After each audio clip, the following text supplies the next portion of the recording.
विजय सिन्हा है, ये कानून की ओट में ये गरीब मुसलमानों को टारगेट कर रहे हैं और गरीब उसके अवैध चीज़ों पर विजय सिन्हा को कोई नहीं कुछ करना है, क्योंकि अनंत सिंह विजय सिन्हा की ही जाति से आता है। इसलिए विजय सिन्हा अनंत सिंह के माफियागिरी पर रोक लगाने के लिए उसका कोई भी अवैध काम पर रोक लगाने के लिए कुछ नहीं करेंगे। और मोदी ने कहा था कि 100 स्मार्ट सिटी बनेगा, तो बन गया क्या? मोदी ने कहा था कि दाऊद इब्राहिम पकड़ा जाएगा, तो पकड़ा गया क्या? मोदी ने कहा था कि बुलेट ट्रेन चल जाएगी, तो चला। विश्व गुरु क्या? नरेंद्र मोदी सरेंडर मोदी बन गया है। देखिए, ये पूरी भाजपा जो है ये जुमलेबाजों की सरकार है, हवाबाजी, जुमलेबाजी। ये नरेंद्र मोदी का ये मतलब 12वां साल हो गया ये प्रधानमंत्री बनने का। और मैं याद दिला दूं, मोदी ने कितने बड़े बड़े वादे किए थे। नमस्कार, मैं प्रिया सिंह, आप देख रहे हैं न्यूज स्थान। आपको बताएं तो विजय सिन्हा जो कि बिहार के डिप्टी सीएम हैं, उन्होंने कहा है कि अब जो है मांस मछली जो खुले में बेच रहे हैं वो साफ तौर पे बैन कर दिया जाएगा। जिसके पास लाइसेंस रहेगा वही बेच सकते हैं। बातचीत करेंगे इस मुद्दे पे। बातचीत करने के लिए एक्स आईपीएस अमिताभ दास हमारे साथ है। बहुत बहुत स्वागत है सर। धन्यवाद आपका। कैसे देख रहे हैं इस चीज? नहीं, बहुत गरीब विरोधी कदम मैं इसको मानता हूँ, बहुत शर्मनाक चीज़ है।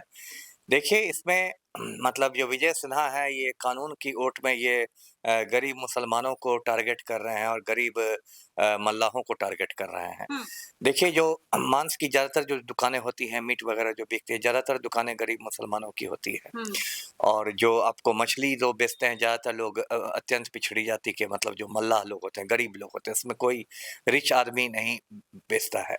और इस तरह से कह के कि नहीं, खुले में नहीं बेचने दिया जाएगा, ये है, वो है।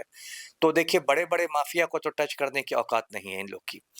अनंत सिंह इतना बड़ा माफिया है, उसके सामने तो हमारे मुख्यमंत्री चपरासी के ऐसा हाथ जोड़ के खड़े रहते हैं। उसके अवैध चीज़ों पर विजय सिन्हा को कोई नहीं कुछ करना है, क्योंकि अनंत सिंह विजय सिन्हा की ही जाति से आता है। इसलिए विजय सिन्हा अनंत सिंह के माफियागिरी पर रोक लगाने के लिए उसका कोई भी अवैध काम पर रोक लगाने के लिए कुछ नहीं करेंगे। और जब अनंत सिंह के बारे में पूछा जाएगा तो बात बनाने लगेंगे। लेकिन देखिए, इस देश में क्या हो गया है, हिंदुस्तान में क्या हो गया है कि जितने भी कायदे कानून हैं, सब गरीबों और कमज़ोरों के लिए हैं। अभी देखिए, 1-2 महीने पहले बिहार में बुलडोज़र एक्शन हुआ। सैकड़ों गरीबों की झोंपड़ियाँ तोड़ दी गईं, सैकड़ों गरीबों को बेघर कर दिया गया।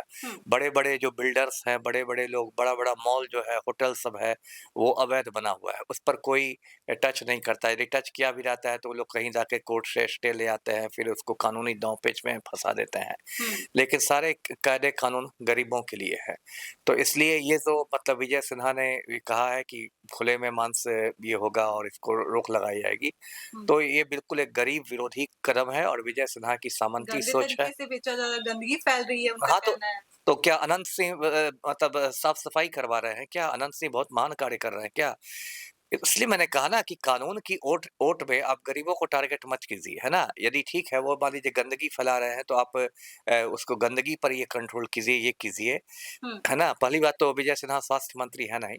और दूसरी बात कि ये बड़े-बड़े माफिया जो गंदगी फैला रहे हैं, बिहार में बालू माफिया हैं, ट्रांसपोर्ट माफिया हैं, भू माफिया हैं, वो लोग कौन स्वच्छता फैला रहे हैं? वो लोग भी पूरा समाज को गंदा किए हुए हैं। उस पर ये लोग कुछ नहीं करते। अभी अनंत सिंह के खिलाफ मैं कुछ कह दूँ कि अनंत सिंह का होटल की भी जाँच की जाए कि वैध है कि अवैध है, तब विजय सिन्हा खटिया के नीचे घुस जाएँगे, पलटू राम खटिया के नीचे घुस जाएँगे। लेकिन गरीबों पर कानून का डंडा चलाने में इन लोग को बहुत आनंद आता है। इसलिए ये जो इन्होंने कहा है, इसको तुरंत वापस लेना चाहिए सरकार को। जी। वापस लेना जी। चाहिए इस चीज को। कहते हैं बहुत सारे योजना लेके आ रहे हैं, बहुत सारा रोजगार लेके आ रहे हैं, इसलिए अब क्या दिक्कत नहीं, है? नहीं, रोज़गार देखिए, ये पूरी भाजपा जो है ये जुमलेबाज़ों की सरकार है, हवाबाज़ी, जुमलेबाज़ी। ये नरेंद्र मोदी का ये मतलब 12वां साल हो गया ये प्रधानमंत्री बनने का। और मैं याद दिला दूँ, मोदी ने कितने बड़े-बड़े वादे किए थे। कहा था कि 100 दिन में देश का काला धन आ जाएगा विदेशों से। आ गया क्या?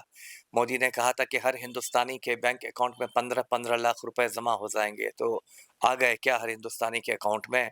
मोदी ने कहा था कि हर साल 2 करोड़ लोगों को युवाओं को रोजगार मिलेगा, तो मिल गया क्या? मोदी ने कहा था कि 100 स्मार्ट सिटी बनेगा, तो बन गया क्या? मोदी ने कहा था कि दाऊद इब्राहिम पकड़ा जाएगा, तो पकड़ा गया क्या? मोदी ने कहा था कि बुलेट ट्रेन चल जाएगी, तो चला। विश्व गुरु क्या? नरेंद्र मोदी सरेंडर मोदी बन गए हैं।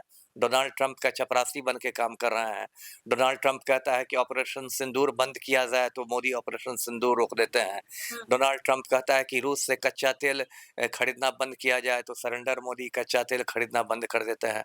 डोनाल्ड ट्रंप हुक्म देता है कि ईरान का चाबहार बंदरगाह खाली कर दीजिए तो सरेंडर मोदी चाबहार बंदरगाह खाली कर देते हैं।